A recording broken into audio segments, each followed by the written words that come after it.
out of the way, a little bit of grinding done to clean it up. Take my piece that I kind of pre-bent, stick it up there.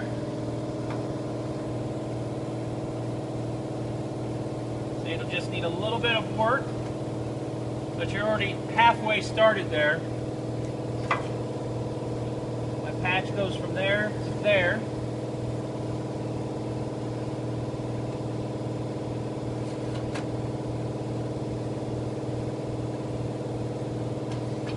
There's my two spots that line up there.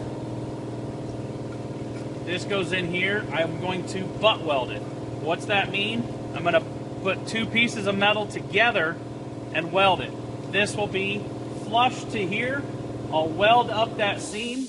You move around, you tack weld, you tack weld. You do not want to weld solid. We're using a MIG right now. You can't get back here to hammer and dolly it. Metal moves around so much with the welding process. If you can get behind it, especially with a TIG weld is softer. You can hammer and dolly and stretch the metal back out. We're using MIG just to show you don't need a high dollar welder to get the job done in your own shop. So we're going to start making this patch.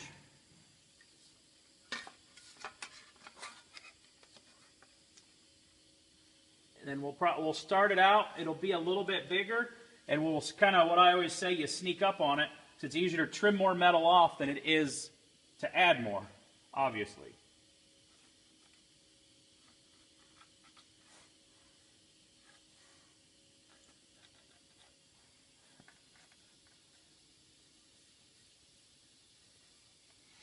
So there's roughly our size of our patch that we need.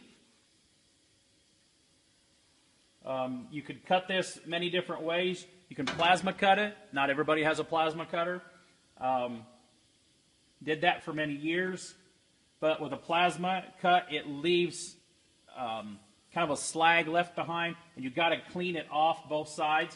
Yeah, you could have took this. It'd been a lot quicker to use a plasma cutter, but you can't clean the nastiness that the plasma cutter creates on the back, so it makes an impure weld. It'll spit and splatter and cause all kinds of welding problems that you won't enjoy the welding process at all. So you want to keep it as clean as possible. So we're going to trim this out. You can use your cutoff wheel again. I'm going to take this over. I'm going to transfer the lines to the back here. I'm going to take it to my stomp shear, and then I'll come back and cut this. If I would take this and flatten this and put it in the stomp shear, that would do it. But then to go in your stomp shear, it has to be flat, so I would lose this angle.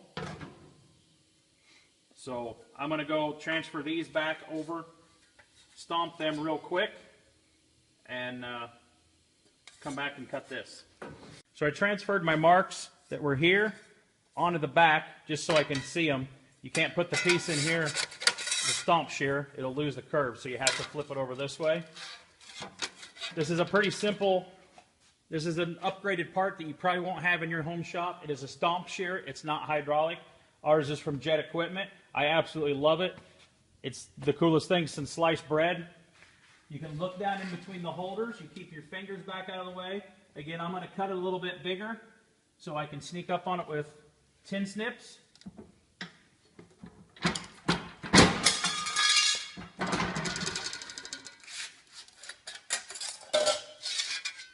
Flip it around. Shear the other piece.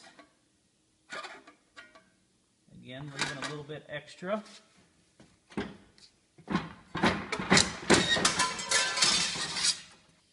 So I've sheared it, left a little bit long, and now I'm going to take my air cutter and cut this off, also leaving it a little long.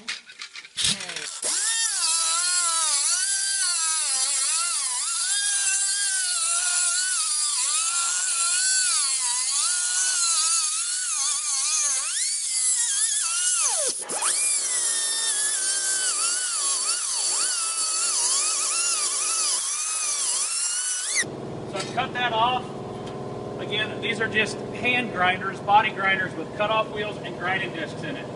This one is a beat up Matt Cohen that I've had forever. It's reversible. That's a $250 tool. This one right here is a Porter cable. I've also had this one forever.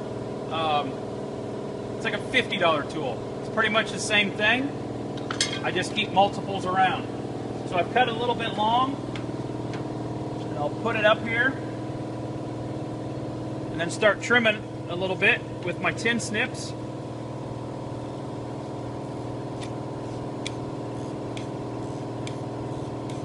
These tin snips are less than $20 at about any supply store, ag store.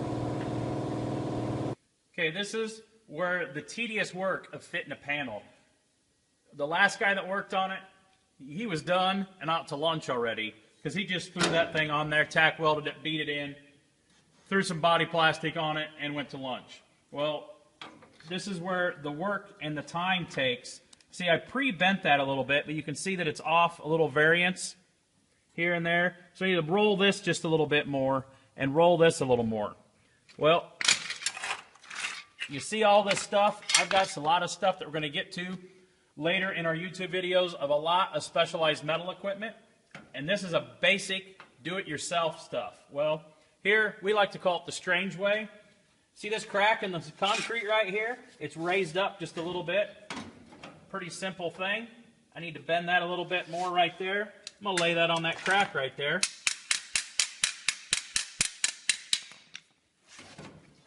And put just a little bit of radius in it.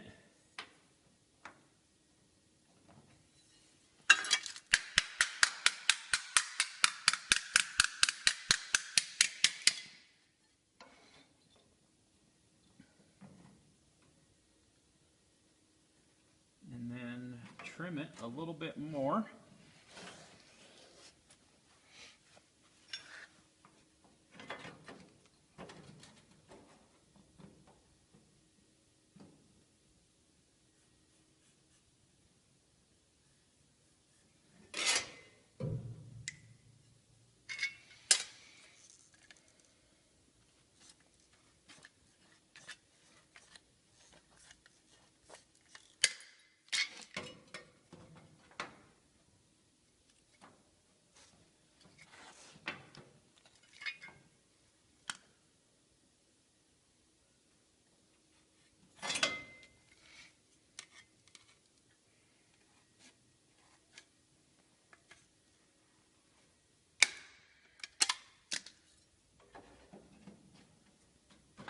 So I've got this sitting in here pretty good. I'll beat it around a little bit as I'm welding it in.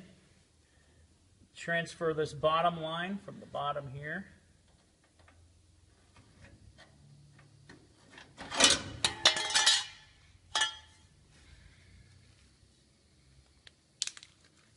Cut that off.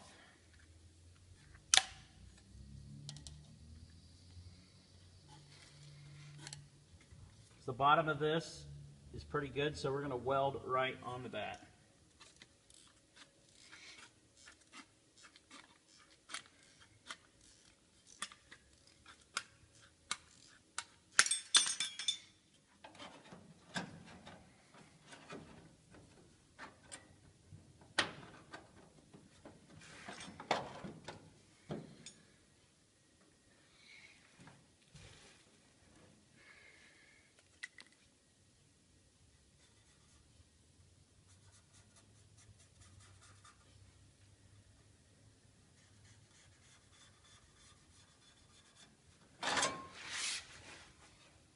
A pretty good patch there. It'll take a little bit of a beating to get a little twist in it as we tack it.